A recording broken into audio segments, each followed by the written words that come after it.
Hello, and welcome. My name is MiniBetrayal, and this is Rule 110 Explained. Now, this is actually my third attempt at recording this properly. So, yeah, the last couple of attempts, they just ended up with me rambling on and on about nonsense for 2 hours. So, hopefully this one works out a little better. So, what are we doing today? About a week ago, I put up a video which shows this thing in action. This is it's essentially a computer built out of trains in Factorio. And when you run it, you set up some starting conditions up here in this line up the top. So at the moment I've got just a couple of lights on there. And when you run it, it will produce line after line after line. And then eventually you should end up with a pattern that looks like this fractal triangle thing. So what actually is this program? Well, the program is called Rule 110, hence the name of this video and the previous video. Rule 110 is what is called a cellular automata. I will put a link in the description to the Wikipedia page on Rule 110 to explain it in greater detail. But the simple version is you start with a line like this of cells, which can be either alive or dead, or on or off, or 1 or 0, depending how you want to label it. And then for each cell, you look at its neighbor to the left, the cell itself, and its neighbor to the right, and then based on the values of those three cells, you can calculate the value for you can calculate the value for that cell in the next generation. So for this cell, you look at those three. For this cell, you look at 1, 2, 3, and then 1, 2, 3, 1, 2, 3, and so on. And in theory, this is supposed to go on infinitely in both directions. But if you just pretend that there's a 0 next to that and a 0 over here as well, or if you sort of wrap it round, so you pretend that this one wraps round and is also there like that, then the value comes out to be the same. So that's kind of what I've done here. And when you do this for long enough, it turns out that by choosing careful starting conditions, you can actually write computer programs into this rule. So, well, firstly, let's have a look at what the rules actually are. So for 3 cells next to each other that are either 0 or 1, you can have 8 different possibilities. They can all be 0, they can all be 1, or you can have these combinations in between.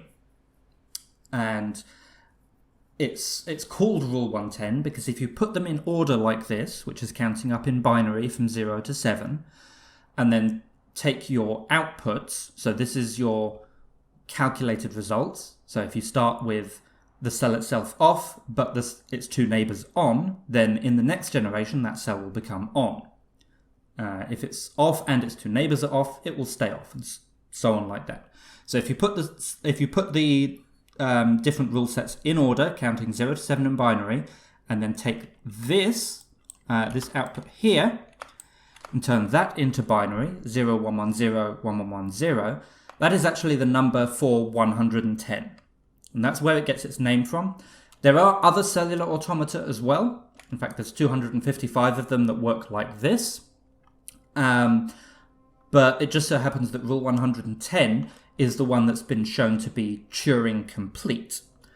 That essentially means that using this rule, you can build a Turing machine, which is essentially a machine that you can write an arbitrary program into. So theoretically, if you had a line long enough and you were careful enough with your starting conditions and you had enough spare millennia to run the thing, you could run Factorio on it. Now, there are other problems with that, of course, like the Factorio world is pretty big. It's functionally infinite for anything you might actually want to do, but it's not actually infinite. So you probably run into all sorts of problems with that.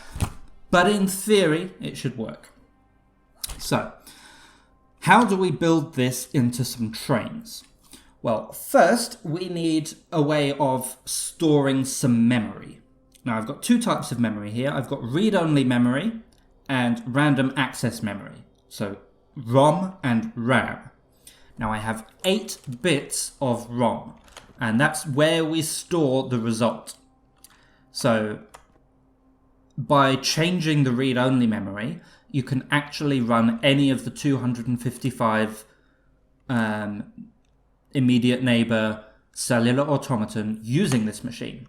In the last video, I just set it up to rule 110 because that's the interesting one. So that's our 8 bits of ROM. Then I've actually got 32 bits of just like normal RAM. Because if I take 16 bits like this, and let's just make this a bit more interesting, like that. So if we start to the left, and I'm running too fast, there we go. If we start from the left and move to the right, we've got 0, 1, 1, which according to our rule set here means that this cell here needs to stay a 1. Okay. Then we've got 1, 1, 1, which means that we want this cell here to become a 0, like that. Then looking at this one, we've got 0, 1, 0, which according to this should be on, but it's not actually 0, 1, 0, is it? It should actually be 1, 1, 0, because that's what it looked like. So we actually need 2 lots of 16. We need one that we can store the previous generation in, and one that we can write the new generation into. So what we do, we have 32 bits of RAM like this, and then we go 0, 1, 1, that turns into a 1. 1, 1, 1, that turns into a 0. 1, 1, 0 turns into a 1. 1, 0, 1 turns into a 1. 0, 1, 1 is a 1. 1, 1, 0 is a 1. 1, 0, 0 is a 0. And then 0, 0, 0s are all 0. And then at the end we've got 0, 0, 1, which is a 1. And for the 2 on the end, by the way, there's a couple of things you can actually do. You can either pretend there is a 0 on the end of the previous generation, like that. Or what I've done, because it works out easier and it gives you the same results, as it turns out, it gives you the same results for my initial conditions, is to pretend like it wraps round on itself. So this one over here is exactly the same as that one there, and this 0 over here is the same as that 0 there. So the first and last ones in the next generation, we've got 1, 0, 1, which is a 1, and 0, 1, 0, which is also a 1. So this is our new generation. And then what we do, once we've finished that generation, we swap them over. So in the second run through, we use this line to read from, this line there, and we write on top of this line here. So this cell, we've got 1, 1, 1. So that becomes a 0. Then 1, 1, 0, which is a 1. 1, 0, 1, which is a 1. 0, 1, 1, which is a 1. 1, 1, 1, which is a 0. 1, 1, 1, which is a 0. 1, 1, 0, which is a 1. 1, 0, 0, which is a 0. And then we've got zeros again. And then from here we've got 0, 0, 1, which is a 1. 0, 1, 1, which is a 1. 1, 1, 1, which is a 0. And then that's the second generation. And then we swap back and forwards like that. So we don't need, we need more than just the 16 bits of memory there in order to be able to do repeated generations. But we can get away with using the same ones over and over again, because we don't need to store the one before the last generation. We only need the current generation that we're writing to and the most recent complete generation. So we've got 32 bits of RAM over there. We've also got, we also need to track which one we are reading to and writing from. So I've got another bit of memory. I'm not sure if this has like a specific name, but it's sort of in my head, I call this like the toggle memory, or I suppose it will be a memory register select. So essentially, the way I've got it working is if that bit of memory is a 1, then we are writing to this register and reading from this register. If this bit is a 0, then it's the other way around. We're writing to this bottom register and we're reading from the top. So we've got 32 bits of RAM to actually store our calculation in. We've got 1 bit of RAM to tell us which bit we are reading from and writing to. Then we need a way of figuring out which actual cell we are looking at. So I've got 16 here. I've used that because 16 can conveniently be represented by a 4-digit binary number. So if we're looking at the first column, or as from now on I'll actually call it the 0th column, we want these 4 bits up here to together read 0. If we're looking at the third column, we want them to read 3, which in binary looks like that. If we're looking at the 14th column, we want them to read 14, which in binary looks like that. And then that would be the 15th column, the one on the end. So we've got 4 bits up here that calculate, or store, I should say, our current memory address, which tells us which one of these columns we're pointing to. So these 4, in conjunction with that one there, tell us exactly which bit of memory we are looking at, whether we're reading from it or writing to it. Then we need just a little bit more, and then we can actually get this thing to work. So I've got another 3 bits of RAM. Now, I didn't know what to call these. I think if you were actually doing this on a processor, this might be called an accumulator. I'm not certain. But remember, for each cell, we need to look at the cell itself and the one to the left and the one to the right. And if we're only performing one read operation at a time, we need to put that somewhere before we can figure out what the new result will be. So I've got another 3 bits of memory here, which in my head I've just called A, B, and C. And then we've got enough to actually do the whole algorithm. So we start with this cell over here. So if we're writing to that cell, or writing to this register, it would look like this. So we're writing to this one, so we're reading from this one. So we look at the one to the left, which is, in fact, let me just change this up a bit. Okay, so we're writing to this cell here, and that should be zeros because we're looking at the 0th column. Okay, so first we want to read the cell to the left of it. So our memory address, the ones up here, need to actually go back by 1. And it turns out with a 4-bit binary system, subtracting 1 is exactly equivalent to adding 15. Okay, so that means we're now pointing at this column.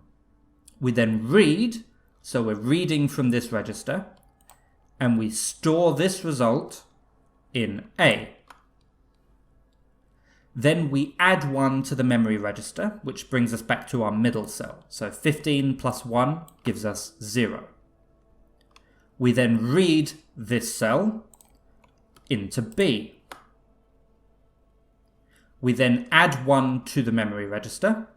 So 0 plus 1 is 1. So that means we're now looking at this column. And we read this cell into C.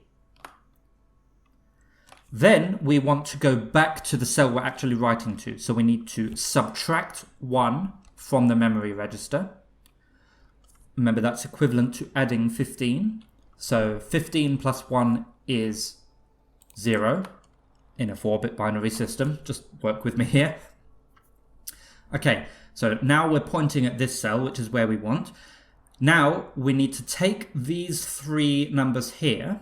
So we need to read them and send them off to our ROM, which is this bit over here, to figure out which one of these rules we're looking at. So 110 is this one here. So then we take this bit of ROM and we write that into there. And that is basically one iteration of the algorithm. So next we're looking at this cell here, but the first thing we want to do is actually subtract 1 anyway, which means we're already looking at the right column. We've already got 0 in our memory register. So what we do, we then read into A. So read that into A. Add 1 to the memory register. Read this into B. Add 1 to the memory register. Read this into C. Subtract 1 from the memory register. And then send this into the ROM. 100 gives us a 0. So we write that into there. And then we do it again, except now we've already moved across by 1. So we go read into A, read into B, read into C. 001, write into there. I wasn't doing the memory register bit, but that should now be 3. Okay, so read into A and add 1.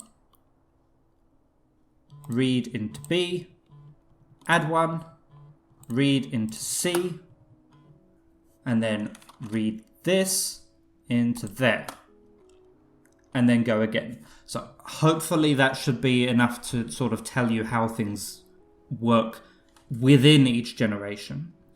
Now, once we've gotten to the end of the generation, so remember the last cell would look something like this. So we're starting on the 14th one, which looks like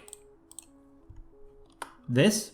So we read into A and add 1 to the memory register. We read that into B. We add 1 to the memory register, which takes us back to 0. We read into C, and then we subtract 1 from the memory register, which brings us back to 15.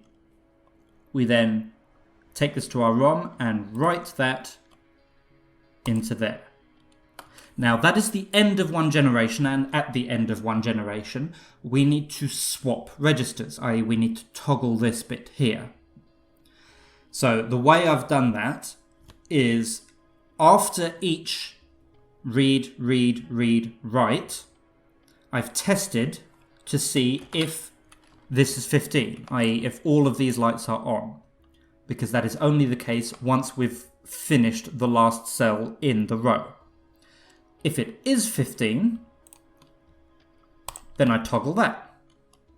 So if it's on, I switch it to off. If it's off, I switch it to on. And then we repeat. Because now, instead of reading from this one and writing to this one, we're reading from this one and writing to this one. So that's all we need.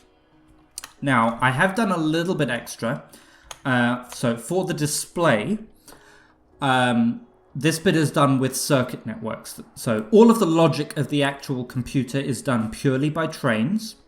But for the display, I have used quote-unquote conventional circuit logic here. So what this does, in fact, you can see much of the same lights here that I had just down there for display purposes. Those are our 8 possible rules from 0 to 7, going from bottom to top. These are all 0 at the moment because, as I said, this machine is configurable, so you can set it to rule 110, or you could set it to rule 63 or 159 or whatever. But that will get filled up as soon as we turn the thing on. This is our A, B, and C memory. This up here is our memory address. This bit here just turns that from 4 bits to like an actual, this is the column that we're reading from or writing to.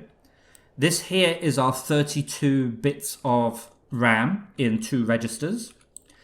And this bit here, I know I've got 2 lights there, but that is our memory register selector, our toggle. So rather than just have one light going on and off, if we're writing to the bottom register, then the bottom light is on. If we're writing to the top register, then the top light is on. So that's all of that bit. And then as we finish each line, so marching our way across, when we get to the end, the circuit network here essentially will save a snapshot of what it currently looks like and then just move on to the next row. And then that's how we get this continual pattern going down in that triangle pattern, rather than just having just 2 lines that we can see. This gives us a way that we can keep track of it over time. These lights down the side, they light up green as you finish each line. All right, so we have an understanding of what Rule 110 is and how it works, and we have an algorithm. Now we just need to be able to build it using trains. So probably closer to a month ago now, maybe even more than that, 6 weeks, 5 weeks, sometime around then, I put out my initial video on this kind of subject, where I made a bunch of logic gates using just the rail network. I have since improved on that tenfold. So previously, my logic gates had the massive flaw that the vast majority of them couldn't be used more than once. However, I've now fixed that. So I have a blueprint book here on the left, where, what's that? Anyway, which has blueprints for the vast majority of this base, basically. And we'll have a quick look through them now. I will make a link to the blueprint book available in the description, so you can have a look at it and play with it yourself. Most of them are based off this. So what this does is, when everything is set to automatic, this yellow train just goes round in a loop like that. And it does stop there. That's just to give it time to be refueled if it needs refueling. This red train, meanwhile, goes back and forth between that station there and that station there. But of course, because the yellow train is going round, it is always blocked. And the rail blocks are set up so that red train will never get the opportunity to move forwards. What this means is that a train coming down here, trying to get to this station, will stop and wait here until this red train can move out of the way, which will never happen until a train comes down here. When a train comes down here, the yellow train will slow down and stop. That will give the red train an opportunity to move out of the way, and it will allow this train an opportunity to move forwards. So we'll sort of see that in action. If I just pop that down there, we'll see that that red train now can move out of the way. So I'll extend this a little bit down here just to give us a bit more room to work with, like so. And I'll extend these up this way as well. Okay, now I need to go and grab one of these blue trains. All of these blue trains have exactly the same scheduling, so that is nice and easy for us to do. I'll set them to automatic and I'll give them some fuel. Okay, so remember, this one, as it comes forwards, will stop and wait there. And it will wait there indefinitely until the train comes down here.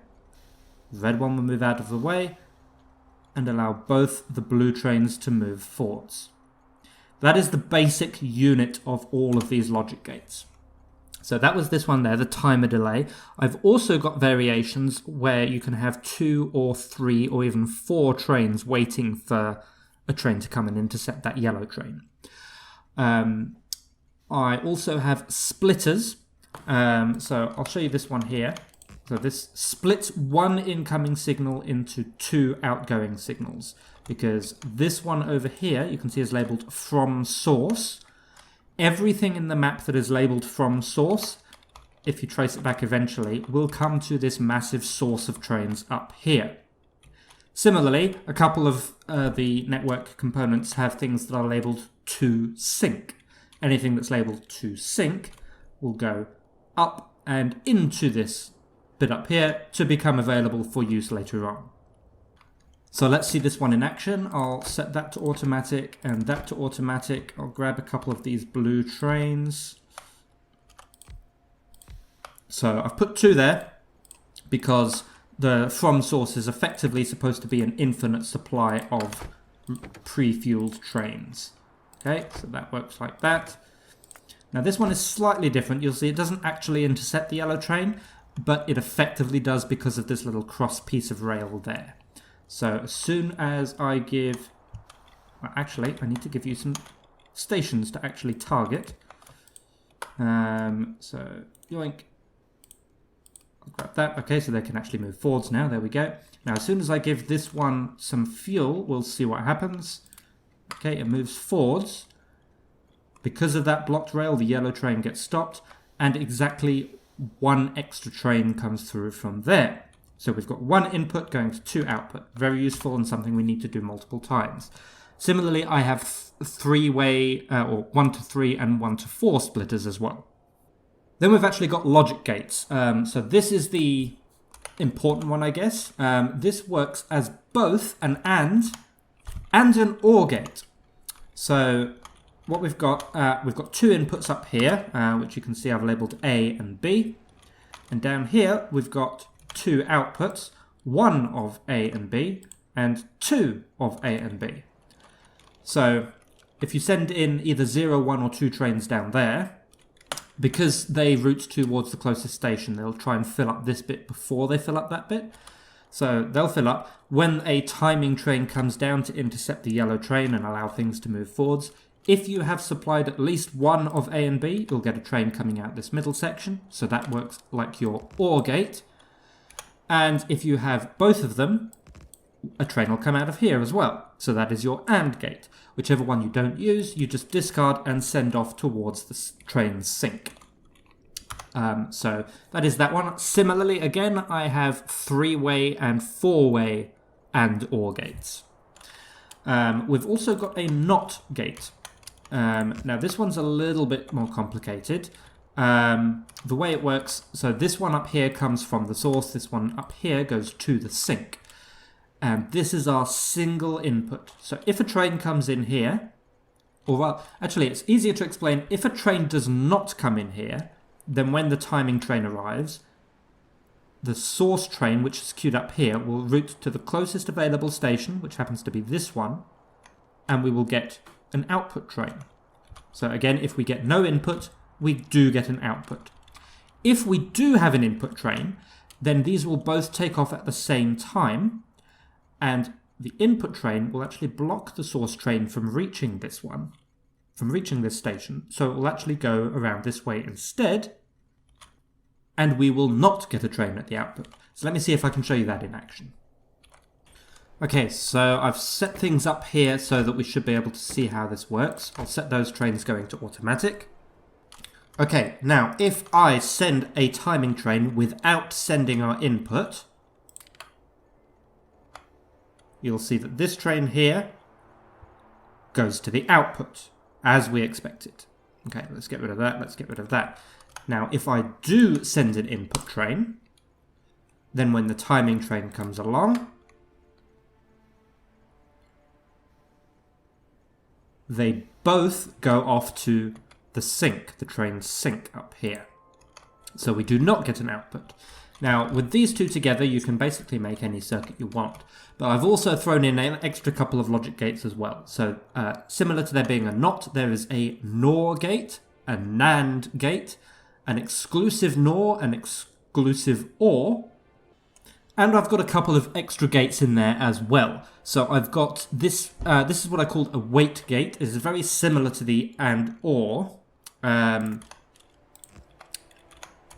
Essentially, if you have two trains up here that you know you're going to get an input from both of them, you can put this down there, and then the trains will only progress past the loop once both input trains have arrived. So one will wait for the other to arrive. Similarly, I have a 3-way and a 4-way wait gate, and they are dotted around in the factory. I also have this, which is very similar to the NOT gate, except we have two outputs. I found quite a couple of times while designing and building the network that sometimes you not only need to know if there is a train or is not a train, but you need to do different things depending on which one happens. So by doing this, if we send an input train, we'll get an output at one of the outputs. If we do not send an input train, we will get an output at the other one of the outputs. So that was quite useful. This circuit here, this one works a little differently. It essentially slows a signal down. So if I set everything to automatic here.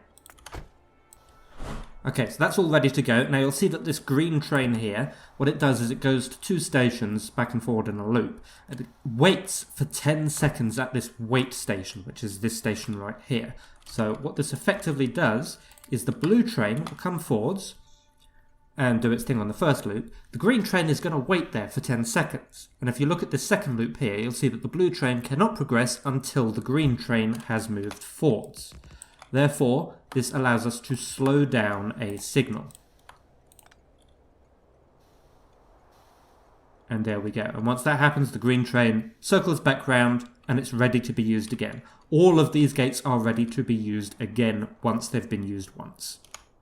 One more thing to show you, and that is this, which is basically a combination of these gates, and it works as our bit of memory. You can see the title of it there, Rewritable Memory Cell. So this has 7 things to worry about on the right-hand side here. We've got value in, write, done, read, from source, value out, and to sync. So the from source and to sync work like the other ones we've already seen. They just come from or go to that massive train yard up at the top. No matter what we do to this, when we have finished making a change, a train will come out of done. So whether we are writing something to it or reading whatever is there, once we've done that, a train will come out of done. If we are writing to it, we need to send a train into the write signal. If we are reading from it, we need to send a train into the read signal.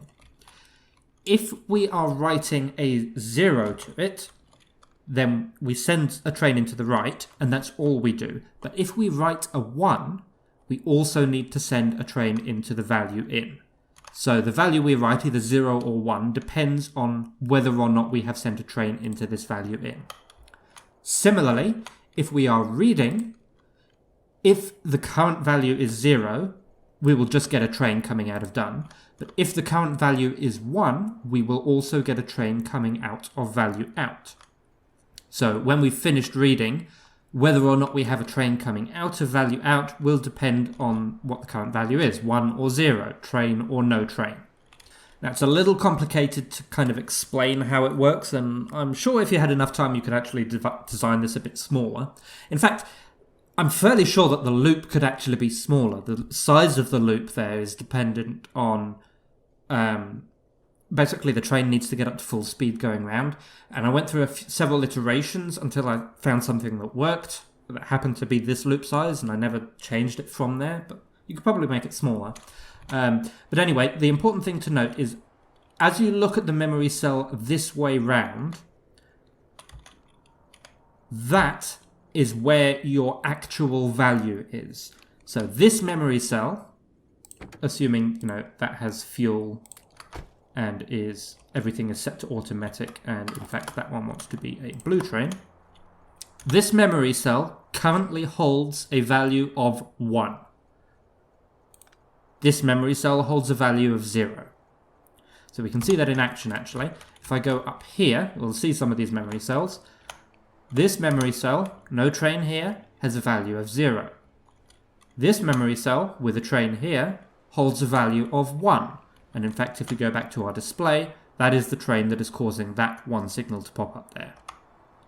So that is basically all the components of this network. So I'll give you a brief overview of what is where on this now. So editing me is not going to enjoy this, but this bit up here, you can see 4 memory cells. That is my memory address, that 4-bit binary number that determines which of our 0 to 15 RAM slots we're looking at. This memory bit here is where the toggle is, that register selector. These ones over here, 32 bits of memory, 2 rows of 16. This is 0 to 15 on one register and 0 to 15 on the other register. These 3 bits here, they are my A, B, and C kind of temporary, currently working on them bits. This up here is my ROM module. I'll zoom in on that actually. You'll see it works very, very differently. Because ROM can only be read, effectively each one of these 8 bits is just a splitter. It's a 1 to 2 splitter. And these 8 gaps in the track here, that's how we write to the read-only memory. So that's why you can only really do it once. If you want there to be a 1, you connect the rail like that. And these ones, which all come from the source, that means there will be a train sitting here. When you want to read from this bit, you send a train in down here, and if it's a 1, then this acts like a splitter, just as I showed you earlier, and 2 signals will come out. One to show that, you have finished reading it, and one to show that there is a 1 in there. If there's a 0 in there, you'll only get the train you sent in coming out. Because if you have not connected this rail, this bit of memory now holds a 0. So hopefully that made sense. Also of note is this bit here. This is a 4-bit full binary adder. I went into more detail on exactly how this works in my first Turing trains video, where I built a larger version of it. But this allows us to change the value of the current memory address. So to add 1 to it, first you need to retrieve the current memory address, send that into the binary adder, and then add 1 to it. To subtract 1 from the memory address, first you need to retrieve the memory address, send that to the binary adder, and then actually add 15 to it. Remember I said earlier in the video, in a 4-bit binary system, subtraction is equivalent to adding 15. Most of the rest of this network is actually just determining what trains go where at what times. If you're into building circuits and such, I believe they're known as demultiplexers or demuxs. But this section up here, once you have retrieved the current memory address, depending on what other inputs you give it, does one of 3 things. It either sends that memory address into the binary adder, so you can either add or subtract 1 from it. It will either test to see if the current memory is 15, and if so, will flip the toggle memory register selector. Otherwise, it will send it into the actual RAM. So that will actually point us to a specific bit of memory. This bit here takes in 5 bits of information, the current memory address and the current register selector, and will send a read signal to the relevant memory bit. You can see all of these tracks down the bottom, they filter up into the RAM on the right-hand side. This bit over here is almost identical, except it sends a train into the write signal of the same selected memory bit. The bit down the bottom there comes from the write selector, and that essentially determines if we're going to write a 1 or a 0. Actually, strictly speaking, that's not true.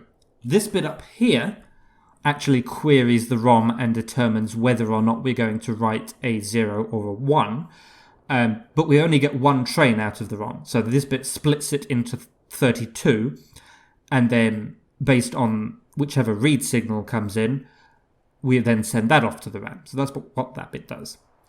This bit nestled in the middle there, that determines whether we are reading or writing. This bit here determines which read signal we are in, because remember, every iteration we do 3 read signals for 1 write signal. So this bit determines which of those read signals it is, and says, do we send the result to memory A, memory B, or memory C? The last bit of any note is this little bit in here, which I won't go into detail about, but essentially this allows us to step through different parts of the calculation. You see it has 1 input up the top and 3 outputs. And this allows us to go through the 3 major parts of the program. Read to A, read to B, and kind of the rest. So yeah, that is all the trains and, the circuit itself. Now, if I just have a quick look at display, there's just, there's a couple of tiny bits here which I haven't spoken about, and I will divert a little attention to them now. Firstly, these lights here. This gives us a visual indication of which part of the iteration we're currently in. This first red light means we are reading to A. This light, when it turns red, means we're reading to B. This one means we're reading to C, and this one means we are writing the new value into the next generation. So that's all that bit does. And lastly, of course, there is the clock. Now, when you want to run this, firstly, we've got all of these trains up here. And if you just run things as they are, it's not going to work because those source trains need to be in the right place. So I'll show you how to run it in a little bit. But the clock doesn't start immediately. Once enough of those trains have filtered through, this train here will automatically set off, and you can see it joins the network down there. And that will actually kickstart the calculation. As soon as this train passes this signal, the clock will start running.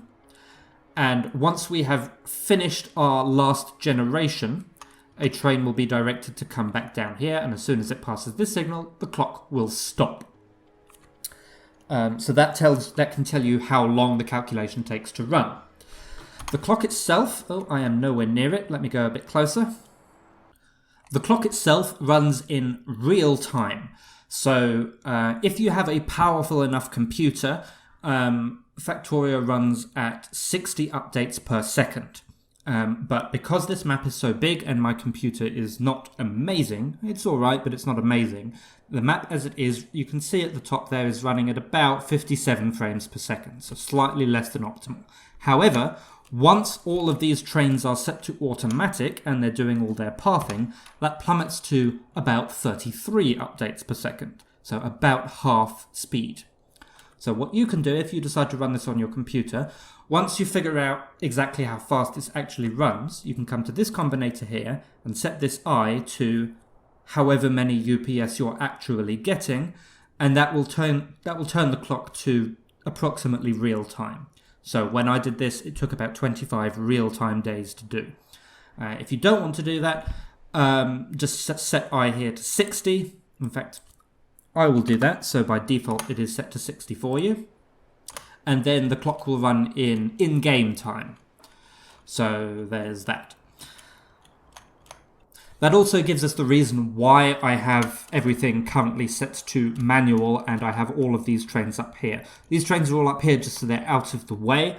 I need that many trains just to be able to fill up the network. They take somewhere between, I suppose it depends how fast your computer runs, but I'll say somewhere between half an hour and 2 hours to actually filter through the whole system and be ready to go, and then this train will kick off. Now, if you want to run this yourself, I will put a link to a map download in the video description. To run it, you need to be on Factorio 0.17. I've tried it in 0.18 and they made a few changes to how the trains path, which is really annoying. I could fix it. I think it is fixable, because theoretically they've made the train pathing better and more intuitive, but it breaks a lot of what I've got here, specifically the NOT gates, which are an integral part to the system. And I'm not going to do it. So if you're going to run it, make sure you roll back to Factorio 0.17. It works fine on 0.17, 0.79, the latest available 0.17 release. Secondly, mods. So if you're going to run it as is, you need the creative mod for 0.17. That is because I'm using these creative power sources. You could, find a space to put some solar panels, plenty of room down there, and then you could tie together all of the inserters, but these are all actually on their own little power networks. Not very UPS efficient, I know, but if you actually look at the details, it's still negligible compared to the trains. So, yeah, there's just that to bear in mind. So, if you want to run it as is, you need the creative mod. Another mod that you technically don't need, but I strongly recommend, is the... I'm forgetting what it's called. Configurable fuel mod. Now, a nuclear fuel on its own will... or free nuclear fuel, it'll let you keep a train running for a couple of hours-ish. Very hand-wavy number there. But obviously that's not 25 days. So what I did is I got this mod, and it does a bunch of stuff here. It gives you it allows you to essentially set the multipliers for top speed, acceleration, and fuel value. All I've used it for is to change nuclear fuel there from the 1.21 gigawatts, or gigajoules technically, yes, so it's 1210 is the default value there. I've changed it to 1 million, so everything runs for about 1,000 times longer. That just means I don't need to worry about fuel.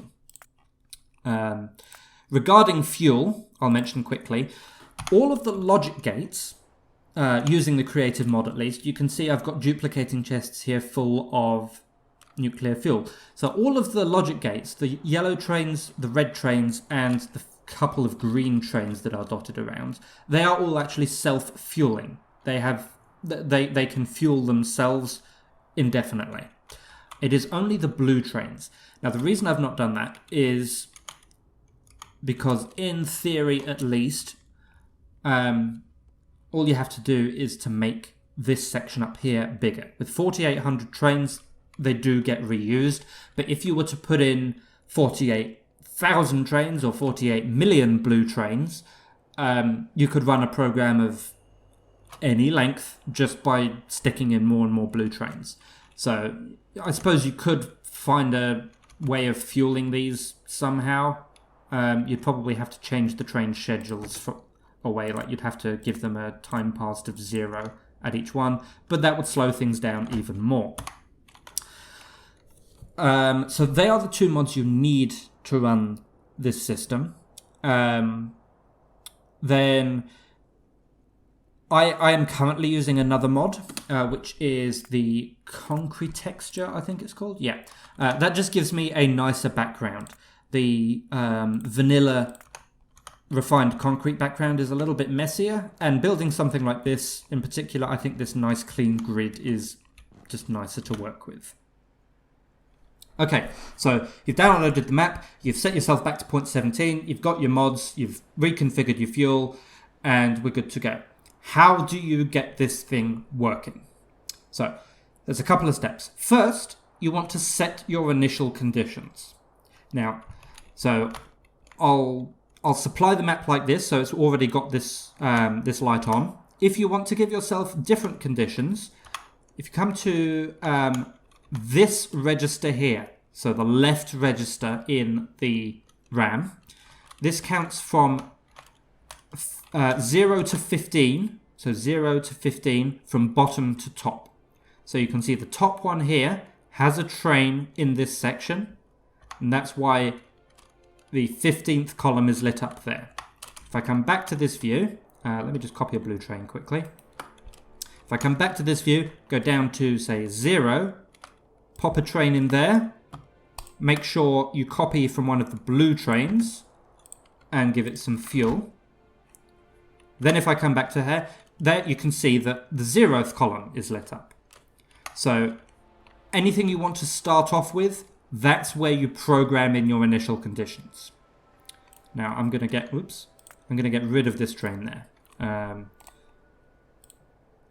by doing that. Okay. Next, you have to tell the system which cellular automaton rule you're going to do. That is done up here in the ROM section. These broken tracks. So whichever cellular automaton you're trying to do, whether it be rule 110 or something else, one of those 256 rules, change your number into a binary number and then put that in where 0 is no track and 1 is a track. So 110 in binary is 0, 1, 1, 0, 1, 1, 1, 0. And then that's that. The next thing to do is to start. Now, we want to get 4,800 trains all running automatic at the same time. Now, there's only really one way to do that, and that is with the console command. So you're not going to be getting that 1 kilometer train pathing achievement for this. So the console command you want is this one here. I'm not going to explain exactly how it works, but essentially it searches through the map, finds all the trains, and sets them all to automatic. I will put a link to this in the description as well, so you can just copy and paste it into the console. Just bear in mind, on a specific map, you may have to put it in twice, because the first time it warns you about using commands. But once you've done that, the game will just freeze for a couple of seconds as it sets them all to automatic, and then it will start running. So let's do that now. So we're frozen, we're frozen, we're frozen, we're frozen, we're frozen, and we're going. Okay, so now all of the trains are automatic. So you can see here that the loops are going round slowly, because remember we're about half speed now. The red trains are all set to automatic as well. And up here, you can see the blue trains are starting to filter out and into the system. Now this takes a while. So if you want to go away and do something, like, make a cup of tea or read a book or play a game of chess, now is the time. As it is set up, as soon as enough of those trains have filtered through, this train will start off automatically. If you do not want that to happen, if you want to set it off manually, well, firstly, just do that. That's the easiest way. Set it back to manual. Otherwise, there's a combinator here. If you switch that to off, again, the train will not go automatically. It's the bottom one of these two combinators. It just contains a dot at the moment. So the way that is set up, this combinator here is checking this signal. And if it remains green for, I think it remains green for a minute. Yeah, if it remains green for a minute of in-game time, so that might be 2 or 3 minutes of actual time. Sorry, not if it remains green. If it is not green for 2 or 3 minutes, then this signal here will be set to green and allow this train to progress forwards. So let's pretend for the moment that these have all filtered through and this train is about to go. So when this moves forwards, you'll see a couple of things happen on the display immediately. At the moment, this green light is on, which means that we're writing to this bottom register here. As soon as the train moves forwards, that will switch up there, meaning that we're now reading from this register, the one that you've just set with your initial conditions, and writing to the top register. Also, the second green light will come on. So we'll just kind of simulate that by letting the train go immediately. So the timer starts, and there you go. So you can see that we're now writing to this row in this register by reading from this one. So let me hop into a save of the game I made while it was running. We might be able to see some of the things actually in action. Okay, so this is a save I made about 15 hours into the operation, and you can see that we're a little over halfway through. So we're currently writing this row here, and in fact we are writing into this column, which is this one here. And we should be writing a 1 because 110 is a 1.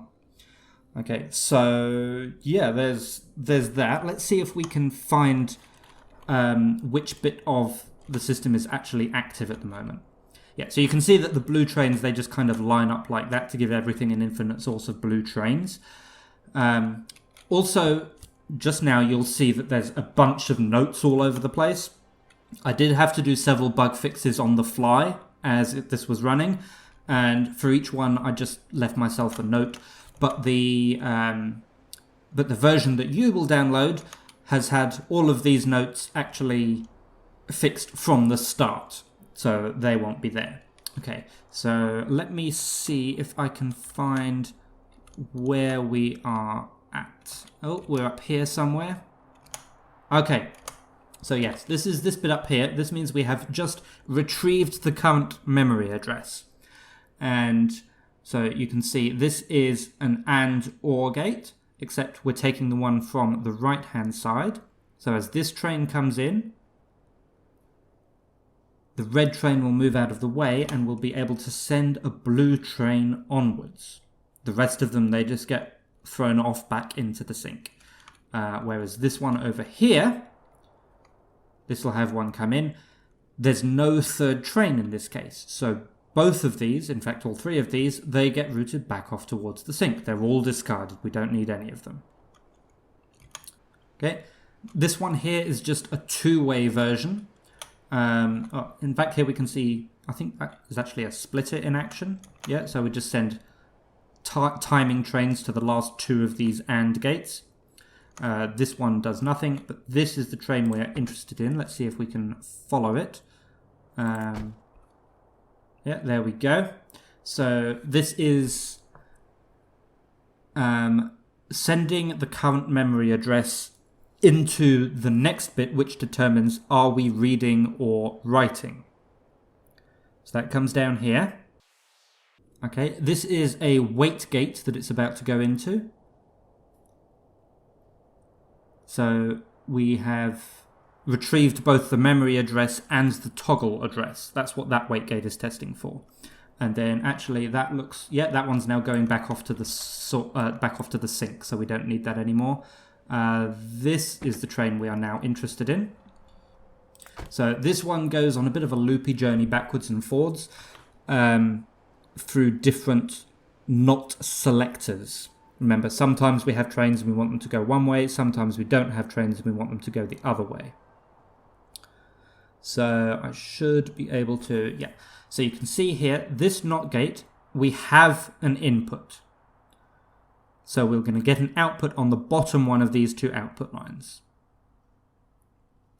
This next gate up here, we do not have an input. That's our input line. So instead, we're going to get an output on the top one of those two lines.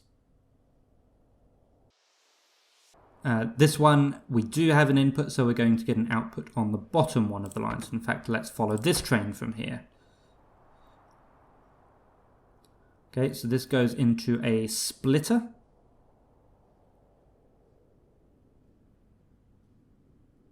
While we're there, up there, we've got one of those wait gates. Let's follow this train for a bit. So this is going into a wait gate and it's going to wait there for 10 seconds. So we'll just make sure we're following that. Okay, so green train has moved forward, but that's stopped. This is waiting because we need these signals. So you can see there's a signal there, there's one. There should be a couple more. Yeah, we need them to filter all the way over into this little section here. And we need to make sure that they get there first. So that's why that's waiting. Looks like we're just about to move forwards. Yep. Okay, and this is a splitter because we've got two of these sections here. This one is for reading, this one is for writing. And you can see this bit over here feeds in to this one, and this bit over here feeds into this one down there. So I've lost that train now. Where is it? Should be there it is. Yeah, so that this one over here does have trains going into it, but it's not received the relevant trains to say that we are reading. So all of those AND gates, which is effectively what they are, none of them are going to be active. So that's how we can get away with that. Okay, so this one goes on another bit of a zigzag journey through a series of AND gates. So these will all have at least one train in them because we are writing. So they will have, and then we've got 8 of these inputs. I lied. We've actually got 10 of these inputs. 8 of them are for, 8 of them are for the memory address. So the first one says, do we have a 0? Do we have a 1? Do we have a 0? Do we have a 1? Do we have a 0? Do we have a 1? 0, 1. We then have another 2, which allow us to say, is the toggle 0 and is the toggle 1? And then I think we might have another one. Yeah, I think we have another one which then just passes the timing signal on. And again, we've got another gate there to slow it down. These trains that are coming out of these AND gates, let's follow this one for a bit, if we can. That goes into this demux here. So they get split several times, and they make their way over to a series of AND gates on the left. So the actual architecture of this, if you want to learn more, look at how a demultiplexer works. But yeah, there's lots of splitters, lots of AND gates. It's actually not as complicated as it looks, and realistically, it doesn't look that complicated. I think I've managed to keep everything quite neat. I've already got comments saying, like, if you zoom out on this thing, it looks like a computer chip, which is essentially because it is a computer chip. But I'm happy with how it looks. Now we've got 32 outputs here, so 32 AND gates. These are made up of a 4-way AND gate and a 2-way AND gate. So if you chain them up one after the other, this is essentially a 5-way AND gate. And which one are we actually writing to? We are writing to, this is 13. This is the binary number for 13. We're looking at the 13th column. So I think, I don't remember which way we're counting up. Let's, 0. This one here. So this one here, so this is 15, 14, 13 on one of the registers. You can see that we've already got trains lined up. We've got 3 of them there and 2 of them there. So when this first AND gates get activated, this train will pass on and become the 4th train in this 4-way AND gate. So this is the bit that is going to send on a read signal. All of the others, they will have at least 1 train missing, which means that they are not going to send a signal on. Oh, and here it comes now. There's that input train. So you can see this one here. That one there just gets discarded. We've finished with it for now. This one here joins the second AND gate and will be allowed to progress further. There it is. There it goes. So let's follow this. This is going into a write signal in somewhere in the memory.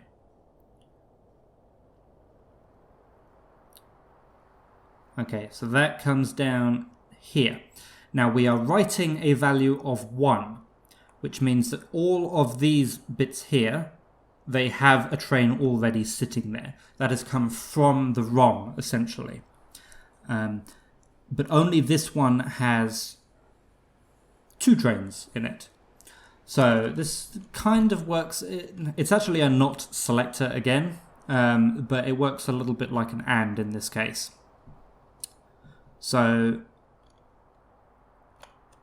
essentially, one of these trains, this one continues up into the into the write signal of the 13th memory RAM address. This one here goes into the value in section of that same memory bit. If we look at the one next to it, for example, this one here, you can see the train is actually trying to route up here, but whereas in this one, this train is going to be blocked by this train and therefore will carry on forwards. This train is going to have no such issues and will just continue off and be discarded and go back to the sink.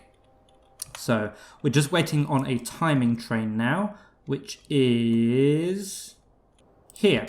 We are waiting on this train. It's still doing extra things in the demultiplexer at the moment.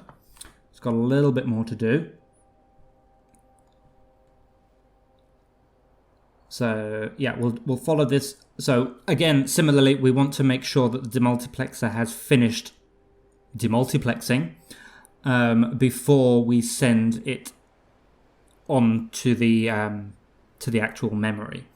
So this is why the timing train for the next bit actually is the same timing train for this one. So we make sure it goes through all of that first. Now, you can see here there's a little bit of a traffic jam with so many trains trying to go back to the sink at the same time. But in my testing, I found it works itself out. It all gets emptied through by the next time any of this is actually used, so it works. Okay, so this does go into a delay gate. It's a relatively short one though. I think this one is just a 5-second one. This is just to make sure that if for any reason the accessing the ROM took longer than expected, that we're not going to be waiting on it. But yeah, I actually don't think that bit's necessary. There's a lot of unnecessary stuff in here. Like, I'm fairly sure that most of these train stations aren't necessary, and you could probably speed up the UPS by getting rid of a bunch of them. But I don't know if you can tell, I wasn't really that concerned. Okay, so this goes now through a very long zigzag, which goes through all of this lot, and eventually makes its way to the end, and then the timing train itself will be discarded. What we are interested in is what happens here. Okay, so let's start following this train now. So you can see that moves out the way, and both of these trains go directly forwards. Now one goes up and one goes down, but you can see they both sort of start heading off to the right.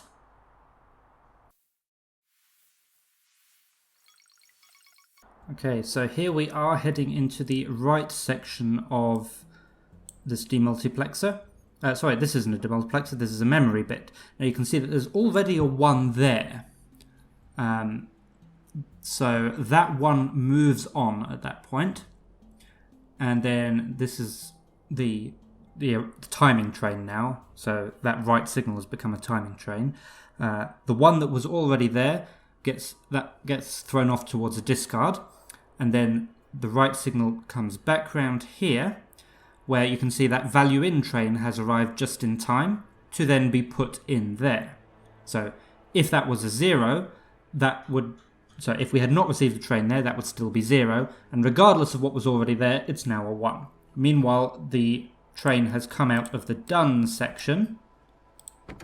Oh, here we go. Let's follow it. And heads back up towards the center of the computer. Okay, so we're heading into another delay gate now. This one is a 10-second one. The reason for this is because this second line that we were sort of following alongside, if we were reading rather than writing, we might be getting a train coming along here as well, if we're reading a memory bit with a 1 in it.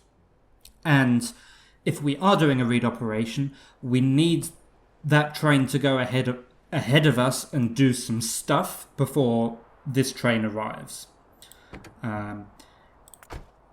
We don't need it here, but it's just easier to have it slowed down regardless. But anyway, moving on. Okay, this one is a timer delay gate, and we're going to switch to this train here. So this train is only there if we are doing a write operation. If we're doing a read operation, this one continues off to do stuff to do with reading. As it is, it continues off to do the stuff anyway, but it's irrelevant because we're not reading. And again, it all works itself out. This train essentially means that we have finished a write operation. And this heads up into